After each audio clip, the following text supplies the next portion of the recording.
ეს არის გონდოლებიანი პირველი პროექტი და მეორე პროექტი გაკეთდა სკამები, რომელიც ბალნებით იხურება. რის საფუძველზე ფუნქციონირებდა კრისტალ ჯგუფში შემავალი სათხილამურო ტრასა და საბაგირო. გასცა თუ არა კომპლექსში შემავალი საბაგიროს ექსპლუატაციაში გაშვებისთვის ეკონომიკის სამინისტრომ ნებართვა და თუ მსგავსი ნებართვა არ არსებობს, რამდენად დაინტერესდა უწყება თუ რის საფუძველზე ფუნქციონირებდა საბაგირო წლების განმავლობაში. ჩვენ ამ საკითხით მას შემდეგ დავინტერესდით, რაც ცნობილი გახდა, რომ კრისტალ ჯგუფის მფლობელი ვლადიმერ სტეფანიანი თვითნებური და უნებართვო მშენებლობის და სათხილამურო ინფრასტრუქტურის მოწყობის ბრალდებით დააკავეს. პოლიტიკის ანალიტიკოსის ირაკლი მელაშვილის თქმით, იმისათვის, რომ საბაგირომ ფუნქციონირება დაიწყოს, საჭიროა ეკონომიკის სამინისტროდან ნებართვა, რომელიც პროკურატურის მტკიცებით კომპანიას არ მიუღია.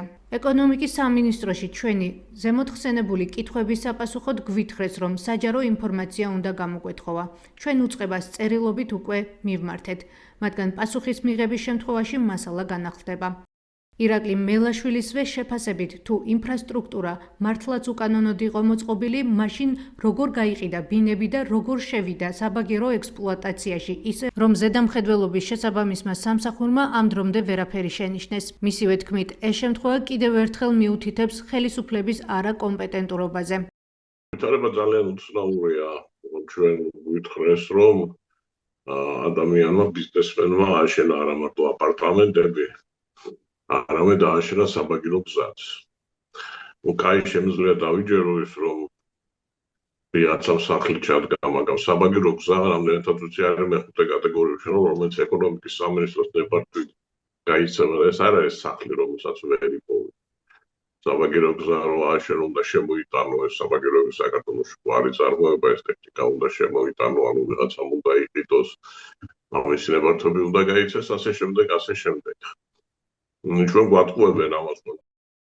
ჩვენ ადგილობრივი ზედამხედველობის სამსახურის ქმედებითაც დავინტერესდით. დავუკავშირდით რეგიონის ახლანდელ სახელმწიფო რწმუნებულს ზაალ გელაშვილს, რომელიც 2022-25 წლებში ბორჯომის მუნიციპალიტეტის სიბ ბაკურიანის განვითარების სააგენტოს ზედამხედველობის სამსახურის ხელმძღვანელი იყო. გელაშვილისგან გვაინტერესებდა თანამდებობაზე ყოფნის დროს ჰქონდა თუ არა ინფორმაცია კრისტალ ჯგუფის სავარაუდო უკანონო მშენებლობაზე და როგორი იყო მათი ქმედება. გელაშვილი არც ჩვენს ზარებს და არც შეტყობინებას არ პასუხობს.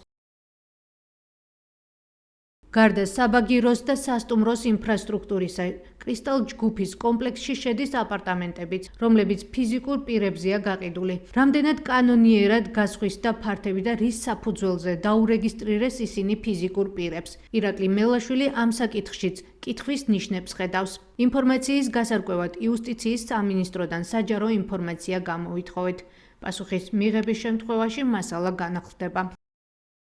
უფრო საინტერესოა, როდესაც ამასაც გვატყუებენ, რომ ვიღაცებმა ეს აპარტამენტები იყიდეს, ანუ ამაში ფული გადაიხადეს, ხო?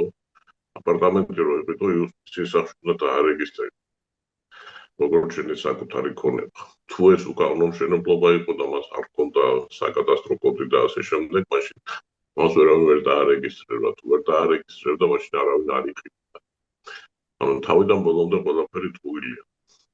გარდა ამისა, საოცრება არის, რომ მთავრობა მეუბნება იმას, რომ საქართველოში თურმე შეაძლებელი ყოფილა არა მარტო სასტუმროს, არამედ საბაგირო გზის მშენებლობა ისე, რომ ეს ვერავინ ვერ გაიგო. ფაქტიურად იმ პროექტმა შეასრულა ის ფუნქცია, რომ ოხტა მეტარბიდან დიდველი გააერთიანა.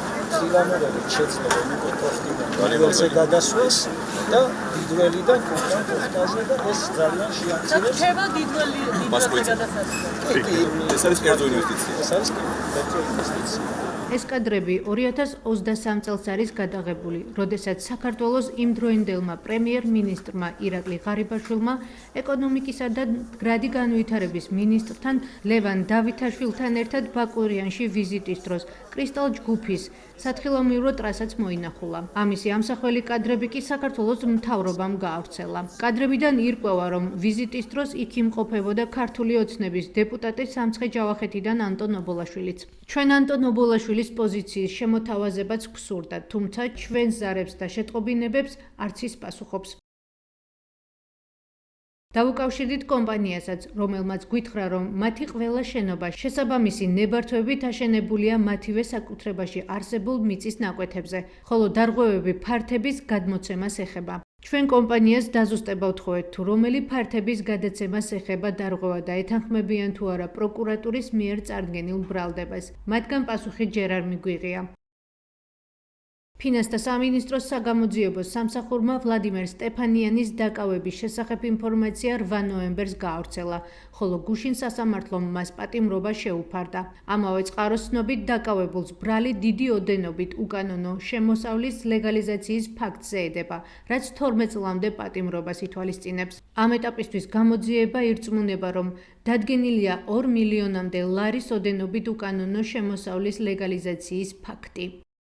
საქმეზე ჩატარებული გამოძიებით დგინდება, რომ კრისტალ ჯგუფის კომერციული დასახელების ქვეშ გაერთიანებული შპს ბაკურიანი ბიზნეს ჯგუფის და შპს ჰოთელს მენეჯმენტ გრუპის დამფუძნებელმა პირმა ბორჯომის მუნიციპალიტეტის დაბა ბაკურიანში დიდველის ტერიტორიაზე შესაბამისი ნებართვის გარეშე თვითნებურად ააშენა 5 სასტუმრო აპარტამენტი, მოაწყო კერძო საბაგირო, კერძო სათხილამურო ტრასა და ტობოგანი, რომლის გამოყენების შესაძლებლობაც ჰქონდა მხოლოდ კრისტალ ჯგუფის მომხმარებლებს. უნებართვოდ აშენებული სასტუმრო აპარტამენტების რეალიზაციის შედეგად უკანონოდ მიღებულმა შემოსავალმა რამდენიმე 10 მილიონი ლარი შეადგინა.